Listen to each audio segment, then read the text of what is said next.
স্বাগত জানাচ্ছি আন্তর্জাতিক সংবাদে। শুরুতেই থাকবে সংবাদ শিরোনাম। এবার জানা গেল ডোনাল্ড ট্রাম্পের উপর হামলাকারীর পরিচয়। এরপর জানিয়ে দিব মুক্তি অনিশ্চিত হয়ে গেল ইমরান খানের, পুনর্গ্রেফতার হতে পারেন পাকিস্তানের সাবেক প্রধানমন্ত্রী। এরপর জানিয়ে দিব ইতালিতে কৃতদাসের জীবন থেকে ৩৩ ভারতীয় মুক্তি পাচ্ছে। সর্বশেষ জানিয়ে দিব নেতানিয়াহুর পদত্যাগ চান ৭২% ইসরায়েলি নাগরিক। শুনছিলেন সংবাদ শিরোনাম, এবার জানাবো বিস্তারিত। জানা গেল ডোনাল্ড ট্রাম্পের উপর হামলাকারীর পরিচয়। কে সে? সাবেক মার্কিন প্রেসিডেন্ট ডোনাল্ড ট্রাম্পের উপর হামলাকারীর নাম থমাস ম্যাথ ক্রুকস বলে জানা গেছে। সে ২০ বছর বয়সী একজন শ্বেতাঙ্গ তরুণী। সন্দেহভাজন ওই হামলাকারী ইতোমধ্যে পুলিশের গুলিতে নিহত হয়েছেন। একাধিক মার্কিন সংবাদ মাধ্যম বিভিন্ন সূত্রের বরাত দিয়ে এই তথ্য জানিয়েছে। যুক্তরাষ্ট্রের গোয়েন্দা সংস্থা FBI জানায়, ডোনাল্ড ট্রাম্পের উপর হামলায় স্নাইপার রাইফেল ব্যবহার করা হয়নি। ঘটনাস্থল থেকে একটি AR-15 স্বয়ংক্রিয় রাইফেল উদ্ধার করা হয়েছে। FBI আরও জানায়, ট্রাম্পকে হত্যার উদ্দেশ্যে এই হামলা চালানো হয়েছে বলে প্রাথমিক ধারণা করা হচ্ছে, তবে এখনও হামলার কারণ জানা যায়নি। এদিকে মুক্তি অনিশ্চিত, পুনর্গ্রেফতার হতে পারেন ইমরান খান। শনিবার ইদ্যুৎ মামলা সহ একাধিক মামলায় খালাস পেলেও পাকিস্তানের সাবেক প্রধানমন্ত্রী ও PTI এর প্রধান ইমরান খানের আদিয়ালা জেল থেকে মুক্তি অনেকটাই অনিশ্চিত। পুনর্গ্রেফতার হতে পারেন বলেও আশঙ্কা করা হচ্ছে। পাকিস্তানের সংবাদ মাধ্যমগুলো বলছে, ইমরান খান এখন টেকনিক্যালি একজন মুক্ত ব্যক্তি হলেও নতুন করে গ্রেফতার হতে পারেন সাবেক এই প্রধানমন্ত্রী। দ্য এক্সপ্রেস ট্রিবিউন বলছে, রাওয়ালপিন্ডিতে গত ৯ মে নথিভুক্ত ১২টি মামলায় বিপর্যস্ত PTI চেয়ারম্যানকে জামিন দেওয়া হলেও মামলাগুলোর মধ্যে মাত্র ৭টির মুক্তির আদেশ পেয়েছে জেল প্রশাসন। ইদ্যুৎ মামলায় খালাস পাওয়ার পর একটি সহ বাকি 5টি মামলায় আদেশ এখনও মেলেনি। তাই সবগুলো আদেশ কার্যকর না হওয়া পর্যন্ত ইমরানের মুক্তি পাওয়া অসম্ভব বলেই মনে করছে বিশ্লেষকরা। জানা গেছে, লাহোর পুলিশ ইমরান খানকে ৯ মের ঘটনার সঙ্গে সম্পর্কিত 3টি মামলায় গ্রেফতার করার সিদ্ধান্ত নিয়েছে। রাওয়ালপিন্ডির সন্ত্রাস বিরোধী আদালত এই গ্রেফতারের অনুমোদন দিয়েছে। এই 3টি মামলার বিষয়ে ইমরানকে কারাগারে জিজ্ঞাসাবাদ করবে লাহোর পুলিশ।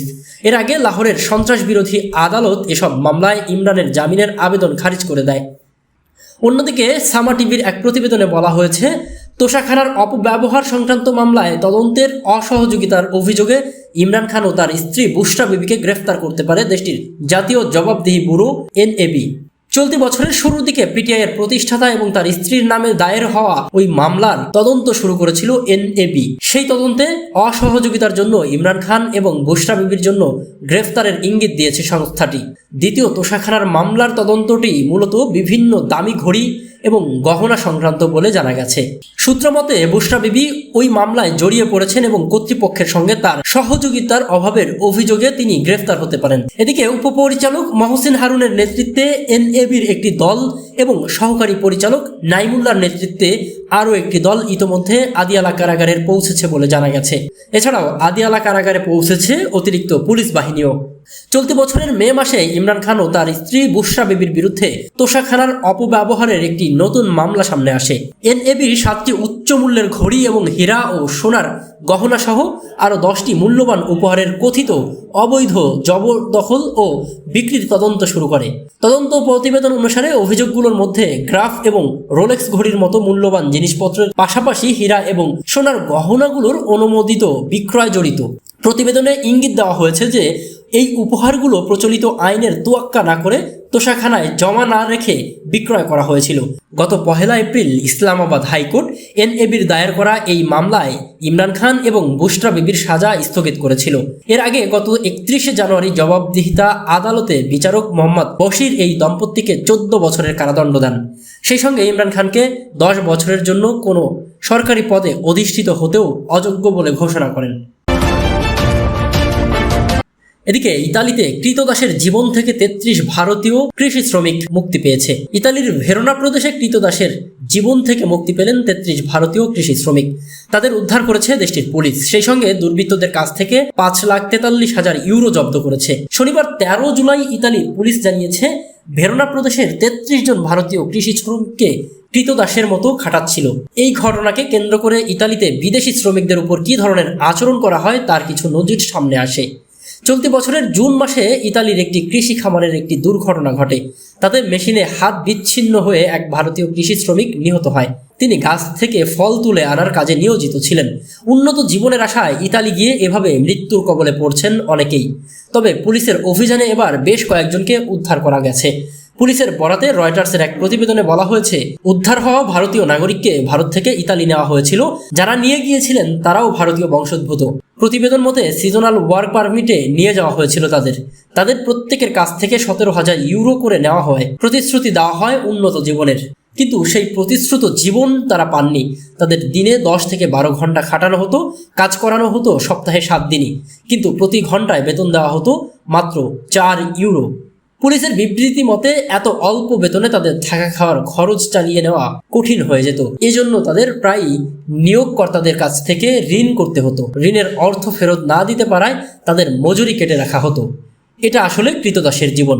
পুলিশের বিবৃতিতে আরও বলা হয়, এমনকি কিছু ক্ষেত্রে বলা হয়েছিল বিনা মজুরিতে কাজ করলে 13,000 ইউরো দিয়ে স্থায়ী ওয়ার্ক পারমিট দিয়ে দেওয়া হবে, কিন্তু বাস্তবে তাদের তা কখনোই দেওয়া হয়নি। ওই নিয়োগকারীদের বিরুদ্ধে শ্রমিকদের শোষণ ও দাস হিসেবে ব্যবহারের অভিযোগ আনা হয়েছে।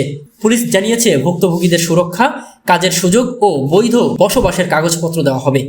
আরও 5টি ইউরোপীয় দেশের মতো ইতালিতেও প্রবল শ্রমিক সংকট, আর এই সংকট কাটানোর জন্য নানা ধরনের পরিকল্পনা করা হয়।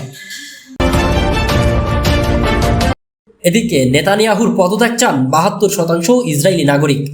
প্রধানমন্ত্রী বেনিয়ামিন নেতানিয়াহুর পদত্যাগ করা উচিত বলে মনে করেন 72% ইসরায়েলি। 7 অক্টোবর ব্যর্থতার জেরে তার পদত্যাগ করা উচিত, এমনটাই মনে করেন সবাই। শনিবার টাইমস অফ ইসরায়েলের এক প্রতিবেদনে এমন তথ্য জানানো হয়েছে। প্রতিবেদনে বলা হয়েছে 72% ইসরায়েলি মনে করেন 7 অক্টোবরের ব্যর্থতার জন্য প্রধানমন্ত্রী নেতানিয়াহুকে পদত্যাগ করতে হবে। এর মধ্যে 44% মনে করেন নেতানিয়াহুকে অবিলম্বে পদত্যাগ করা দরকার, আর 28% মনে করেন যুদ্ধ শেষ হলে তার পদত্যাগ করা উচিত। জরিপে দেখা গেছে যারা নিজেদেরকে সরকারের সমর্থক হিসেবে মনে করেন তাদের মধ্যেও 50% বিশ্বাস করেন নেতানিয়াহুকে তার মেয়াদ শেষের আগেই পদ ছেড়ে দিতে হবে। 42% সমর্থক বলছেন তার মেয়াদের শেষ পর্যন্ত দেখা উচিত। একদিকে যুদ্ধের চাপ, অন্যদিকে সমর্থকদের এই অনাস্থা। শেষ পর্যন্ত নেতানিয়াহু কতদিন ক্ষমতায় টিকে থাকবেন সেটাই এখন দেখার বিষয়।